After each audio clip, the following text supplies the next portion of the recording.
Hey everybody, this is Ozark Prepper 1. I just went through the gate, and this morning routine of walking here, sometimes I run, depending on how I feel. But today, let's talk about something that was brought to my attention by a viewer, and that is the epidemic of homelessness in the United States. And I'm going to tell you about the homelessness you don't see. These people that are in these tents or whatever in these other cities, a lot of them are good people that just fell on hard times. But those tent cities have been there for a long time, and they were there during the good times when jobs were everywhere. When jobs were everywhere and they were paying good, those people were still living in tents. And I'll tell you why. A lot of it has to do with our legal system. And I'm not going to take away, a lot of it, 99% of the problem is their own personal choices that they made in life. But there is that other percentage. Some are mentally ill, and some, through the court systems, they've been, disenfranchised to where they can't recover. Because anybody can sit there and look and say, oh, that guy is not going to ever get off his ass and do anything.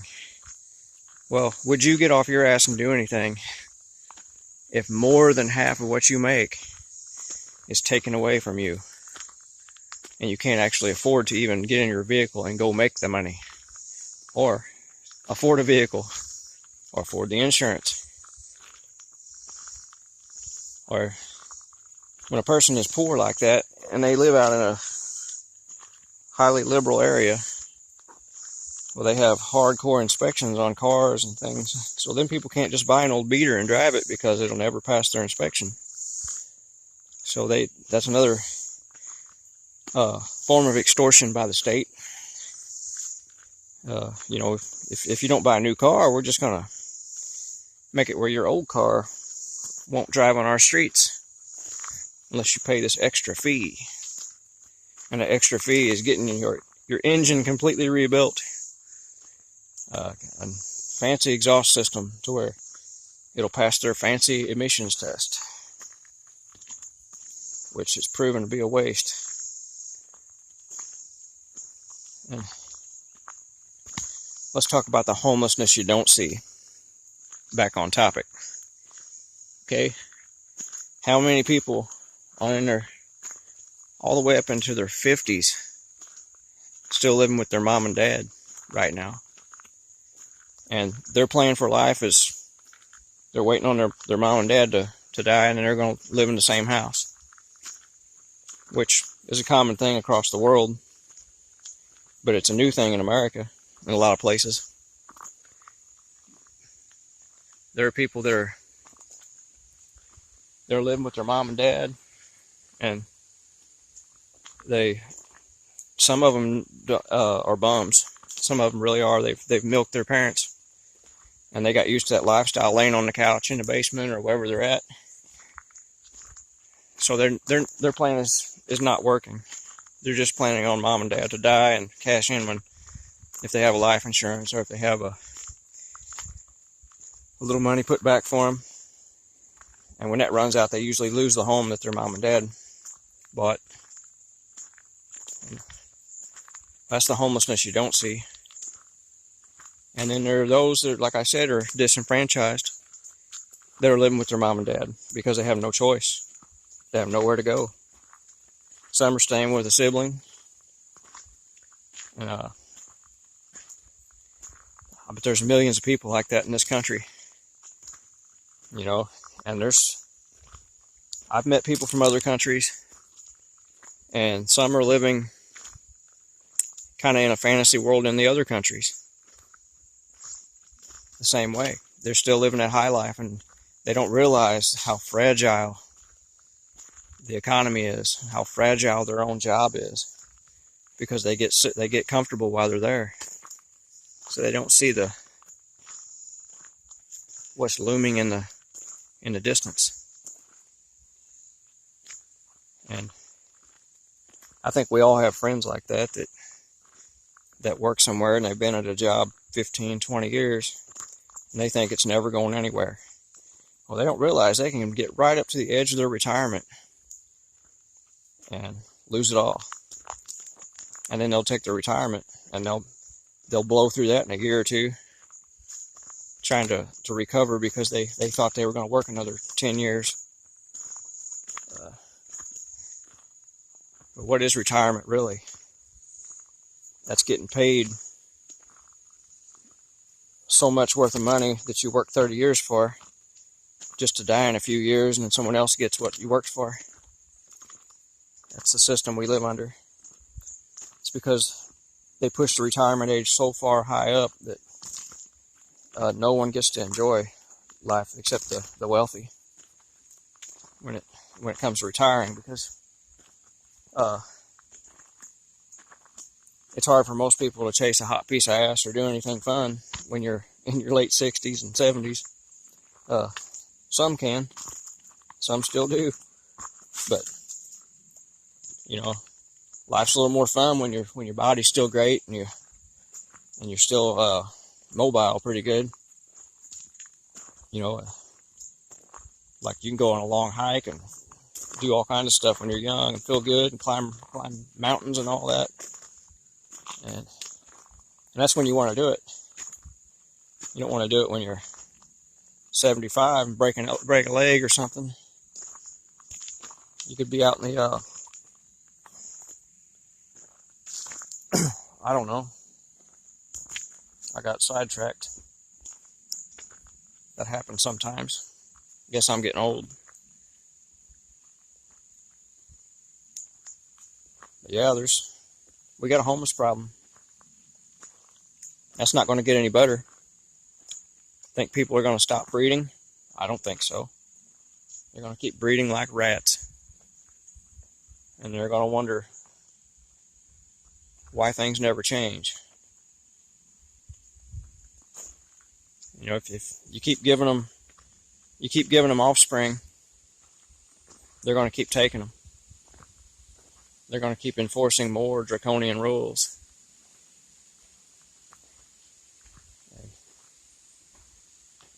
When you take that away from them, they panic. When people stop breeding on their own, that's when the elites panic. Because it's easier to control larger crowds than it is to control a small crowd. A small crowd will converse with each other, and the writing's more obvious on the wall when you're in a smaller crowd. A larger crowd, you can manipulate more people and make them too scared to react. But I figured I'd come up here before things start turning brown. Let's look at how green it is through here. A lot of woods back here. Let's keep looking.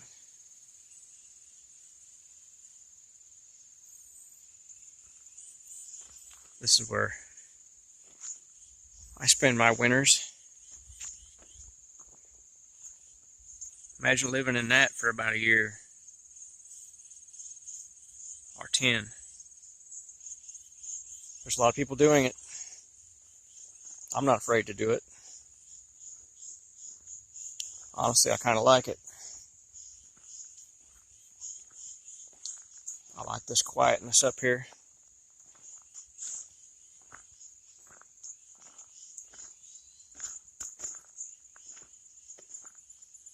Really all you need is shelter. You need some roof over you to keep the rain off of you. And you need food and water. If you've got enough layers of clothes on, you could lay right there on that floor of that barn and live. You could crawl under an old camper shell or something if you had to. Some people live that way and they're thankful for it. There's a pond over there. That was dug by hand. Just kidding.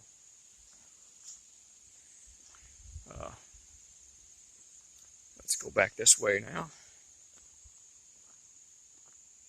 Back to the homeless situation. We're not even into the real stuff yet.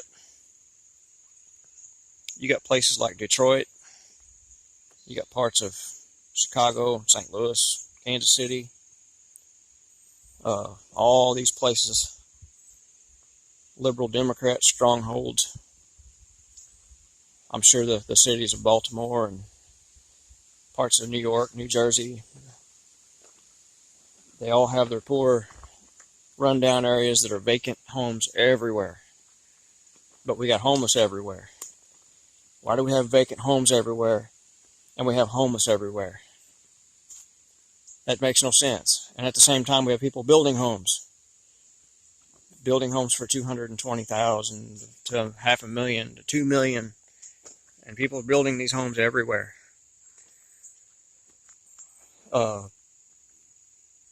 One guy said that the vacant homes outnumber the homeless. How can that be? We're in the wealthiest country in the world, right? I don't believe we are. We're wealthy when it comes to resources. They're there. But the soul of man's not there like it was before. And what's happened is that the liberal part of our country has, with their little bleeding hearts, have taken that option away from us. Because whenever Southern California and places in Texas and New Mexico and Arizona let people just flood in, just come on in, guys, we're not even going to stop you, just come on in, and they let those people just flood in and took all the resources that we could have put to our own people, and we gave those resources to those people. And I'm not going to pick on just the people coming across the southern border. Just people came in from overseas too. Canada's dealing with that problem a little bit now. They're basically taken over by China in the northwestern area, and it's created a homeless problem up there because there's an attack on the Western world. And this might sound racist to some people, but there's a genocide on Caucasians in the works. There's people that do not like us. I'm not even 100% Caucasian, I don't believe. Some of us are all mutts over here. But there's an attack. And just because you don't see it right up front, you got to look across time and look at history. During the Bolsheviks took over Russia, they killed 20 million peasants and farmers and stuff. Those were Caucasians. They were a mix of some other people too, but the vast majority of them were regular white folks living in Russia. They killed 20 million of them. But they don't talk about that much. It's happened to every race on the planet. There's been a genocide. And it cycles. It happens every so many years. They'll pick a new one and say, we're going to thin this herd out, and we're going to thin this herd out. And I don't know what the numbers are right now, but Caucasians don't make up the largest people in the world. We make up the largest we did in Europe and the United States and Canada. That's where our major area is. And in China, it's Asian. Japan's Asian. Indonesia, they're a mix. What's another? Philippines, they're a mix. But our numbers, we're not the largest. We're actually, of the world, we're the minority. And they don't say that. Everybody's afraid to say that. I'm not afraid to say it. I don't care. The truth is the truth.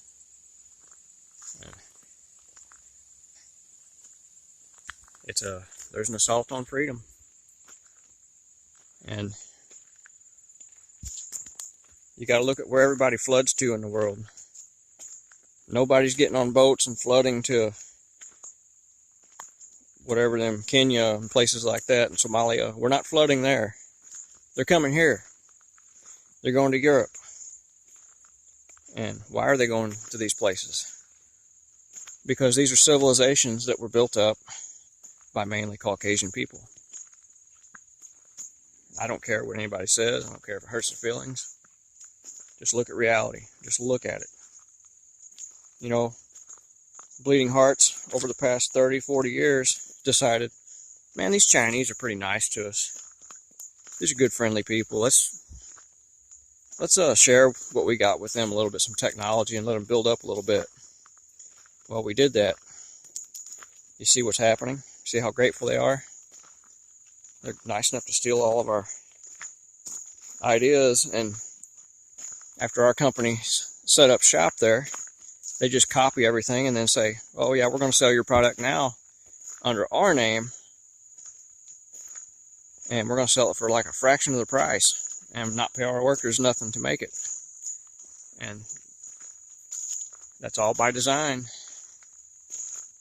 And then they give whatever politician that sold us down the road, they give him a big cut of it.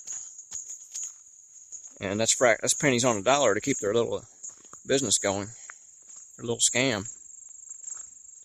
And that cycle continues because man is driven by greed. And it doesn't matter what color the man is. They'll sell their own people down the road to make $1 to line their family's pocket and be the big shits on the block.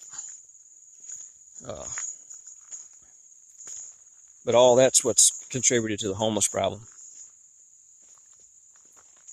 Because